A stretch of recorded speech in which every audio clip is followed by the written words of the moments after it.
Yes, mbaniriza akadde kano mwasibye mutya muli mutya mwena ba following Fadi TV ginembebaza nebagamba nti kyemwakola ekyamazima kyamaanyi okubanga mwasubscribinga ate ne munyigane kade omugole wa Pastor Bugembe ebintu bizemu ensonga sisemu kubanga zetrendinga ku social media. Batumudeka bali mu ggwanga erya Iraq akata kosani Saudi Arabia nembebaza nebagamba nti kyemwakola kyamaanyi nnyo okubanga mwasubscribinga ate ne munyiga kade. Waliwo ebifaananyi ebitambuzibwa ku social media ebiraga Bugembe n'omukyala omugole. Ebifaananyi bino bitrendinga nnyo ku social media era babiwa likes mpitirivu. Wabula bwebintabudde ebifaananyi biringa byenalabako kodda already. Biringa byenalabako dda already. Wabula basinga babitambuza balaganga ebipya. Balaga nti bipya.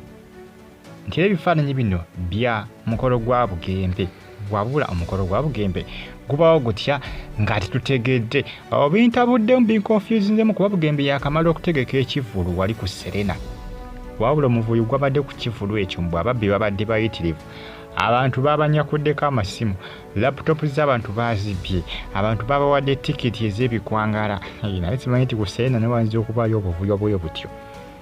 Nani manyi bikoma kubeera lugogo eri mu bifofo n'ekifo kye Serena simanyanga hotel Africana Imperial simanyanga hotel nibadde sinza kusuubirayo bayaayi naye sebo mbu abayaayi babaddeyo nga bambadde n'amasuuti mbu nga batunda tiketi naye nga abantu babaguza tiketi kibagenda okizula nga tiketi za bikwangala nga tiketi nfu era abantu bangi basasudde ssente zaabwe naye nga munnange tebakoze eki tebanyumiddwa. Show ya Bugembe yabadde ategese ebifaananyi bino bikedde kubanga biteebwa. Show yabadde olunaku lwabadde lwakutaano wali ku Serena Hotel waba nange esho nagyekanze bwekanze ekyamazima nagyekanze bwekanze kuba nadisabangako kalango nga bagiranga nisebo yajjuza abantu yabafunye naye ebifaananyi bino abitambuza abijjeewa. Kwa bitambuza yagamba nti omukolo gwabadde gwa Bugembe era nti gwabadde gwa kyama era mbu n'abantu babadde batono era obutebe obusinga bwabadde bukalu. Omukolo gwabadde gwa munda wabula ng'eriza kubanga nzuuminga ekifaananyi yakulaba mugole ono gwe bagamba nti mugole wa Bugembe. Jjukira Bugembe yagamba nti mwaka gwa 2025 ajja kuba akola emikolo n'omugole ajja kumulaga official. Jjukira omwaka gwa 2022 yategeka ekivulu n'asuubiza bannayuganda bonna okweyiwa mbungi agenda kulaga omukolo gye byaggweera agenda kulaga omugole manyanga gye byaggweera ng'asuubiza emikolo 2022 n'ayitako netujja mu 2023 n'ayitako netujja mu 2024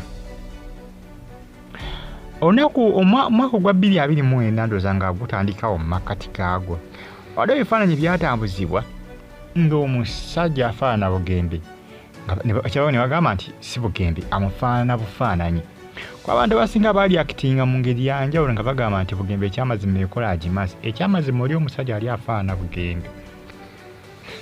Abasinga batowooza nti Bugembe kyagenda okuzuuka mbu nga si yeye ate nga sigamba nti amuyinako oluganda wa nakasiza nti abantu bafaanagana. Yakyengera okubanga kiraga nti abantu bangi nnyo munnange beesuze nnyo embaga ya Bugembe. Akati bino ebifaananyi bazzeemu okubakola kye babitambuza ku social media era bitrendinga ku sipiidi tegambika. Jjukira abasinga kye babeerako kubanga bakola ki babirayikinga n'okubanga babisharingira abalala.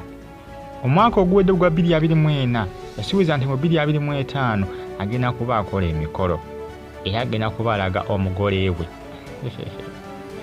Akati nomunaaga we tuli Bugembe bannayuganda bakoze abazanyisiza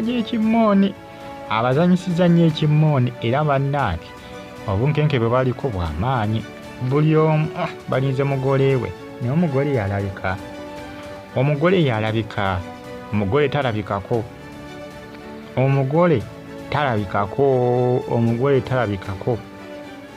naye nga bangi nnyo beesunze omugole wa Bugembe okwetoola Uganda yonna okutwaliza awamu beesunze emikolo gy'omusumba Wilson Bugembe oba Pastor Bugembe. Binagwerawa mpagita Fadi TV UG, Fadi UG News, KB TV UG, Kosane KR TV Uganda. Now mungere kubanga mu followinga YouTube channel yange, temujja kubanga mugisa Kosane YouTube channel zange zona enantekayo ebyakabi kujja sigala nga ofollowinga awo tujja kubanga wejjusa. Mbagala nnyo era mbeebaza nsonga za musumba Wilson Bugembe n'omugole we bakedde kubanga badamu kubanga batambuza ebifaananyi. Abatambuza ebifaananyi bagamba nti ebifaananyi bya kaakati si byadda. Bwe byadda ababitambuza bagamba nti bya kaakati. Nze ningange yali abirabyekokko. Naye nga tulinze tulabe emikolo gya Bugembe wanagikolerawo noba mwaka ki oba mwaka ki. Ffe weetuli tusabe bulamu naye ng'emikolo ajja kumala agikole. Ajja kumala agikole era nga munnange mugere kubanga mugifollowinga n'okusubscribinga ate munyige kade abali mu Iraq, Qatar, Saudi Arabia, Oman, mbeebaza ne bagamba nti kyemwakola kyamaanyi. Bee bulungi mweraba.